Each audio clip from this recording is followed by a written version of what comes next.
سبحان اللہ و بحمدہ سبحان اللہ العظیم الحمد للہ حمدا کثیرا طیبا مبارکا فی اللہم صلی علی سیدنا محمد وعلی آلہ وصحابہ اجمعین اما بعد اعوذ باللہ من الشیطان الرجیم بسم اللہ الرحمن الرحیم وَإِذَا قِيلَ لَهُمْ لَا تُفْسِدُوا فِي الْأَرْضِ قَالُوا إِنَّمَا نَحْنُ مُصْلِحُونَ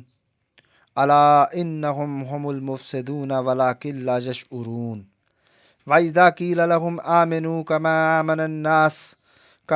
آمَنَ النَّاسُ قَالُوا وَنُؤْمِنُ كَمَا آمَنَ السُّفَهَاءُ أَلَا إِنَّهُمْ هُمُ السُّفَهَاءُ وَلَكِنْ لَا يَعْلَمُونَ وَإِذَا لَقُوا الَّذِينَ آمَنُوا قَالُوا آمَنَّا وَإِذَا خَلَوْا إِلَى شَيَاطِينِهِمْ قَالُوا إِنَّ مَعَكُمْ إِنَّمَا نَحْنُ مُسْتَهْزِئُونَ اللَّهُ يَسْتَهْزِئُ بِهِمْ وَيُمِدُّهُمْ فِي طُغْيَانِهِمْ يَعْمَهُونَ آمنت باللہ صدق اللہ العظیم۔ شروع اللہ تعالیٰ کے بابرکت نام کے ساتھ جو بہت مہربان نہایت رحم والا ہے۔ سورہ البقرہ کی آیت مبارکہ 11۔ الحمدللہ ہم نے سورہ بقرہ کو پڑھنا شروع کیا تو شروع میں اللہ تبارک و تعالیٰ نے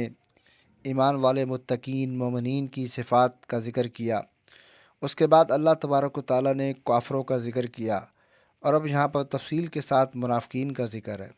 منافق وہ لوگ تھے کہ نبی اکرم صلی اللہ علیہ وسلم جب ہجرت کر کے مدینہ آئے تو مسلمانوں کے اللہ تعالیٰ نے مسلمانوں کو ایک بڑی قوت عطا فرمائی، اور مدینہ کے دو بڑے قبیلے اوس اور خزرج وہ بھی اسلام میں داخل ہوئے۔ تو یہودی جو ان سے تھے ان کو بھی نبی اکرم صلی اللہ علیہ وسلم نے اسلام کی دعوت دی تو انہوں نے انکار کیا، لیکن ان کے ساتھ کچھ معاہدے کیے کہ ان معاہدوں کی پاسداری کریں کہ باہر سے اگر کوئی طاقت حملہ کرے گی تو ہم نے ان کا ساتھ نہیں دینا بلکہ ہمارا ساتھ دینا ہے۔ یہ کچھ معاہدے کیے یہودیوں کے ساتھ اور پھر جب اسلام کی پہلی جنگ ہوئی یعنی ہجرت کے دوسرے سال غزوہ بدر میں، اور مسلمانوں کو اتنی بڑی کامیابی ہوئی جن کو اپنی آنکھوں سے ان یہودیوں نے دیکھ لیا، تو اب ان یہودیوں نے سوچا کہ مسلمانوں کو اندر سے کاٹنے کا کوئی ذریعہ کرنا چاہیے، تو نعوذ باللہ انہوں نے جھوٹا ایمان کا اظہار کیا، یعنی ظاہراً اسلام کا کلمہ پڑھا، اندر سے اسلام کے دشمن رہے، اسلام کے خلاف سازشیں کرنا اور شر اور فساد مچانا۔ اسی کے بارے میں یہ آیات ہیں کہ یہ ان کا جو سردار تھا یہودیوں کے، کعب بن اشرف اور عبداللہ بن ابی سلول، یہ وہ لوگ تھے ان کا مقصد کیا تھا۔ ظاہراً تو انہوں نے کلمہ پڑھا تھا، اسلام میں داخل ہوئے تھے، یا عبداللہ بن ابی سلول کہ اسلام میں داخل ہوا تھا، لیکن اندر سے اسلام کا دشمن تھا، اور اس نے جو سا تھا مقصد اس کا یہ تھا کہ مسلمانوں کے اندر یعنی نبی کریم صلی اللہ علیہ وسلم کی شان میں گستاخی کرنا، اسلام میں نقصان پہنچانا۔ تو اسی بارے میں یہ آیات ہیں۔ اللہ تعالیٰ نے پہلی آیت مبارکہ میں ذکر کر کے فرمایا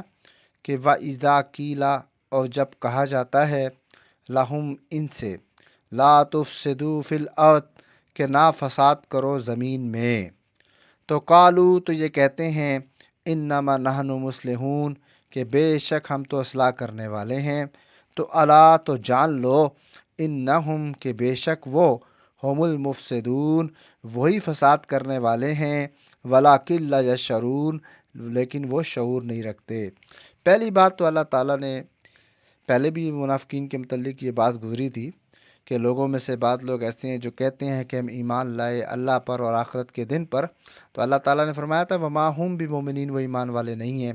تفصیل کے ساتھ پہلے بات گزری تھی۔ تو اب یہاں پر ان کو کہا جا رہا ہے مسلمانوں کی طرف سے، کیونکہ منافقت چھپتی نہیں ہے۔ ایک تو نبی اکرم صلی اللہ علیہ وسلم کو وحی کے ذریعے اللہ تعالیٰ بتا رہے ہیں ان کے فساد کا، جو یہ اسلام کے خلاف سازشیں کرتے ہیں، اور دوسرا اس آیت مبارکہ میں مسلمان بھی کہہ رہے ہیں ان سے، صحابہ کرام رضی اللہ تعالیٰ عنہ، کہ دیکھو ایسی حرکتیں مت کرو کہ نبی کے ساتھ بغض رکھنا، اسلام کے خلاف سازشیں کرنا، کفار کو رپورٹیں دینا، اس سے زمین میں فساد پھیلتا ہے۔ فرمایا کہ وَإِذَا قِيلَ لَهُمْ لَا تُفْسِدُوا فِي الْأَرْضِ، جب ان سے کہا جاتا ہے کہ مت مچاؤ زمین میں فساد، منافقت کر کے، تو قالوا انما نحن مصلحون، تو یہ برملا ہو کر کہتے ہیں کہ ہم تو اصلاح کرنے والے ہیں، یعنی مسلمانوں کے سامنے یہ برملا ہو کر اس لیے کہتے تھے کہ ہم نے تو تمہاری بات مان کے کلمہ پڑھا ہے، تم ہمارے بارے میں ایسا کر رہے ہو، اور اندر سے اسلام کے دشمن تھے۔ تو اگلی بات اللہ تعالیٰ نے ارشاد فرمائی کہ الا سن لو انہم هم المفسدون ولکن لا یشعرون، یہی لوگ فسادی ہیں لیکن یہ شعور نہیں رکھتے۔ یہ اس آیت سے پتہ چلا کہ ہر دور کے ایسے لوگ جو فتنہ فساد مچاتے ہیں، جب ان کو آئینہ دکھایا جائے، حق بات بتائی جائے، تو آگے سے کہتے ہیں کہ ہم تو اصلاح کرنے والے ہیں۔ اگلی آیت مبارکہ میں اللہ تعالیٰ نے ارشاد فرمایا کہ وَإِذَا، اور جب قیلا کہا جاتا ہے، لہم ان سے، کن سے؟ یعنی ان منافقین سے، آمنو ایمان لے کر آؤ، کما آمن الناس جیسے کہ یہ اور لوگ ایمان لائے، یعنی صحابہ کرام رضی اللہ تعالیٰ عنہ، ایسا ایمان لے کر آؤ۔ یعنی جب ان سے یہ کہا جاتا ہے کہ ایسا ایمان لے کر آؤ جیسے یہ صحابہ کرام رضی اللہ تعالیٰ عنہ ایمان لے کر آئے، اپنا جان مال سب کچھ اللہ کے راستے میں قربان کیا اور سچے دل سے اللہ کے رسول کی اطاعت کی، تو قالو، تو یہ کہتے ہیں، انؤمنو، کیا ہم ایمان لائیں، کما آمن السفہاء جیسا کہ یہ بے وقوف لوگ ایمان لائے۔ الا، تو اللہ نے فرمایا کہ الا سن لو، انہم، کہ بے شک وہ، ہم السفہاء، وہی بے وقوف ہیں، ولاکن لا یعلمون، لیکن ان کو اس کا علم نہیں ہے۔ اس آیت مبارکہ میں اللہ تبارک و تعالیٰ نے ارشاد فرمایا کہ جب ان منافقین کو سمجھانے کے لیے مسلمانوں، ویسے تو منافقین اپنے نفاق کو چھپایا ہی کرتے تھے، لیکن یہ اہل فراست لوگ تھے، صحابہ کرام رضی اللہ تعالیٰ عنہ سچے لوگ تھے، نبی کے صحبت یافتہ تھے، تو ان کے سامنے کہاں منافقت چھپ سکتی ہے؟ اور نبی کریم صلی اللہ علیہ وسلم کو بھی اللہ تبارک و تعالیٰ وحی کے ذریعے بتلا دیا کرتے تھے۔ تو اب ان کو کوئی مسلمانوں میں سے ان کو سمجھاتا کہ ایسا ایمان لے کر آؤ جیسے مدینے کے صحابہ ہیں، اوس اور خزرج قبیلے ہیں، جیسے انہوں نے آپس میں بھائی چارہ قائم کیا، نبی کی اطاعت میں، اللہ کی محبت میں، اور پھر ایک دوسرے پر مال خرچ کیا، ایسا ایمان لے کر آؤ، دین میں اللہ کے راستے میں لگایا۔ تو آگے سے کہتے ہیں کہ ہم ایسا ایمان لائیں جیسے یہ بیوقوف ہیں۔ یہ صحابہ کرام رضی اللہ تعالیٰ عنہ کو بیوقوف سمجھ رہے تھے۔ وجہ اس کی یہ تھی کہ یہ سمجھ رہے تھے کہ یہ دیکھو اپنا علاقہ چھوڑ کر آئے ہیں، مکہ چھوڑ کر آئے ہیں اور ہمارے مدینے میں آئے ہیں، اور کتنا عرصہ حکومت کر لیں گے، بعد میں ان کا نام و نشان نہیں رہے گا۔ لیکن ان کو یہ نہیں پتہ تھا کہ آگے جا کے ان کو کوئی، اسی لیے اگلی بات فرمائی اللہ تعالیٰ نے کہ الا انہم السفہاء، کہ بے شک یہ خود بے وقوف ہیں، ولکن لا یعلمون، لیکن ان کو علم نہیں ہے۔ اور ہوا یہی، جب صحابہ کرام رضی اللہ تعالیٰ عنہ کو فتح ملی، مکہ بھی فتح ہوا، اور مسلمانوں کی ایک بہت بڑی تعداد 1000 لشکر کے ساتھ مکے میں داخل ہوئی، تو یہ اتنی بڑی فتح تھی، نہ 1000 نے 10,000 لشکر کے ساتھ، یعنی صحابہ کرام رضی اللہ تعالیٰ عنہ فتح مکہ کے دن 10,000 لشکر کے ساتھ گئے اور اسلام میں داخل ہوئے 10,000 صحابہ کی ایک جماعت تھی۔ تو یہ تھوڑے سے لوگ تھے، 500-600 لوگ تھے مدینے کے، تو ان کے ذہن میں یہ تھا۔ دوسرا، یہود نصارہ کو، یہودی جو تھے، یہ منافقین تھے، یہ ادھر دوغلی منافقت انہوں نے اس لیے بھی اختیار کی تھی تاکہ ان کا مال محفوظ رہے، جزیہ نہ دینا پڑے، اور مسلمانوں سے فائدہ بھی اٹھاتے رہیں، یعنی ان کی زندگی میں مال سمیٹنا ہی سب کچھ تھا، اسی لیے یہ ان کو بیوقوف سمجھ رہے تھے۔ آج کل کے دور میں بھی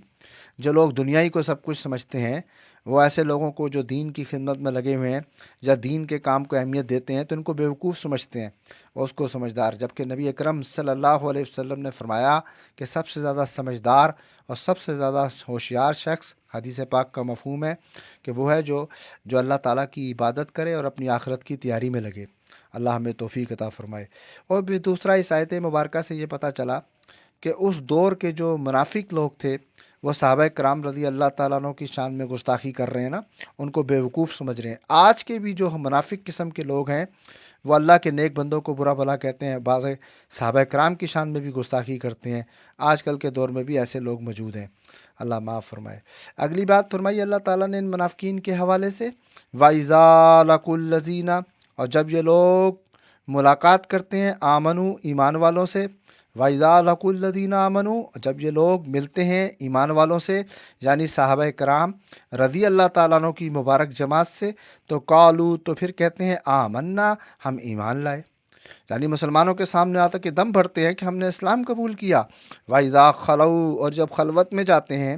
تنہائی میں جاتے ہیں، إِلَىٰ شَيَاطِينِهِمْ، طرف اپنے شیطانوں کے، تو قالوا، تو پھر کہتے ہیں، إِنَّ مَعَكُمْ، بے شک ہم تمہارے ساتھ ہیں، إِنَّمَا نَحْنُ مُسْتَهْزِئُونَ، اور بے شک ہم تو ان کے ساتھ مذاق کرتے ہیں۔ اللہ تعالیٰ نے اس آیت مبارکہ میں ذکر کی ان کی حالت کا، کہ مسلمانوں کے سامنے آ کے کہتے ہیں کہ ہم ایمان لائے، اور جب آپس میں ملتے ہیں، تنہائی میں ملتے ہیں اپنے شیطانوں کے پاس، مراد کعب بن اشرف کے پاس، عبداللہ بن ابی سلول کے پاس، تو پھر جا کے کیا کہتے ہیں کہ بے شک ہم تو تمہارے ساتھ ہیں اور ہم تو مسلمانوں کے ساتھ مذاق کرتے ہیں تاکہ ان کے راز معلوم کریں۔ اللہ معاف فرمائے۔ تو اللہ تعالیٰ نے اگلی آیت مبارکہ میں اس کا جواب دیا، اور یہ اللہ کے نیک بندوں کا مذاق بناتے ہیں۔ اللہ نے فرمایا کہ اللہ یستہزئ بہم ویمدہم فی طغیانہم یعمہون، پھر اللہ بھی ان کے مذاق کا بدلہ دے گا ان کو۔ ایک آیت کا ترجمہ تو یوں بھی بنتا ہے کہ اللہ یستہزئ، اللہ بھی مذاق کرے گا، لیکن بات یہ ہے کہ اللہ تعالیٰ کی شان بہت بلند ہے۔ یہ ایسے ہی ہے کہ اللہ تعالیٰ نے یہ جواب دیا ہے جیسے کو تیسا۔ یہ صحابہ کی شان میں گستاخی کرتے ہیں، اللہ کے نیک بندوں کو برا بھلا کہتے ہیں، تو اللہ نے کہا کہ اس کا بدلہ ان کو دے گا اللہ آخرت میں۔ اور بہم، ساتھ اس کے ویمدہم، اور ان کو وہ ڈھیل دیتا ہے، فی طغیانہم، ان کی طغیانی میں، ان کی سرکشی میں، یامہون، یہ اندھوں کی طرح بھڑک رہے ہیں، یعنی یہ دنیا میں جو مال سمیٹ رہے ہیں اور اپنے آپ کو بڑا عقل مند سمجھ رہے ہیں، اور صحابہ کرام کو جنہوں نے اپنا جان مال اللہ کے راستے میں خرچ کیا بیوقوف سمجھ رہے ہیں، تو ابھی پھر جو وہی ہوا جب اسلام کی اللہ تبارک و تعالیٰ نے اسلام کو ترقی دی، پھر ان کی دو کوڑی کی حیثیت نہیں رہی آگے۔ اسی لیے اللہ تعالیٰ نے اگلی آیت مبارکہ میں فرمایا اولئک الذین اشتروا، کہ اولئک الذین اشتروا، یہ وہ لوگ ہیں جنہوں نے خریدا۔ اشترا عربی زبان میں خریدنا، لینا، بیچنا سب کی جگہ استعمال ہوتا ہے۔ فرمایا اولئک الذین اشتروا، یہ وہ لوگ ہیں جنہوں نے خریدا، والضلالۃ، گمراہی کو، بالہدیٰ، ہدایت کے بدلے، فما ربحت تجارتہم، تو فائدہ مند ثابت نہ ہوئی ان کو یہ تجارت، وما کانوا مہتدین، اور وہ نہیں تھے ہدایت پانے والے۔ اس آیت مبارکہ میں منافقین کے حوالے سے فرمایا کہ یہ کتنے بیوقوف تھے کہ ہدایت کا سامان نبی اکرم صلی اللہ علیہ وسلم، صحابہ کرام رضی اللہ تعالیٰ عنہ کی مبارک جماعت، اس جیسے اخلاق اپنانے کے بجائے گمراہی کو اپنایا اور گمراہی میں رہنا انہوں نے پسند کیا۔ تو اس کو اللہ نے تجارت کے ساتھ ذکر کیا کہ اولئک الذین اشتروا الضلالۃ بالہدیٰ، کہ یہ وہ لوگ ہیں جنہوں نے خریدا گمراہی کو بالہدیٰ، یعنی ہدایت جیسی نعمت کو چھوڑ کر گمراہ رہنا پسند کیا، فما ربحت تجارتہم، تو فائدہ مند ثابت نہ ہوئی ان کو یہ تجارت، بیوپاری، وما کانوا مہتدین، اور وہ نہیں تھے ہدایت پانے والے۔ اللہ تعالیٰ ہماری حفاظت فرمائے اور ہمیں قرآن پاک پڑھنے کی، سمجھنے کی، یا رب العالمین ہمیں اس کے جملہ تقاضوں پر عمل کرنے کی اللہ ہمیں توفیق عطا فرمائے۔ یا رب العالمین ہمارے صغیرہ کبیرہ گناہ معاف فرما۔ ربنا آتنا فی الدنیا حسنۃ وفی الآخرۃ حسنۃ وقنا عذاب النار۔ ربنا آمنا فاغفر لنا وارحمنا وانت خیر الراحمین، یا حی یا قیوم برحمتک استغیث۔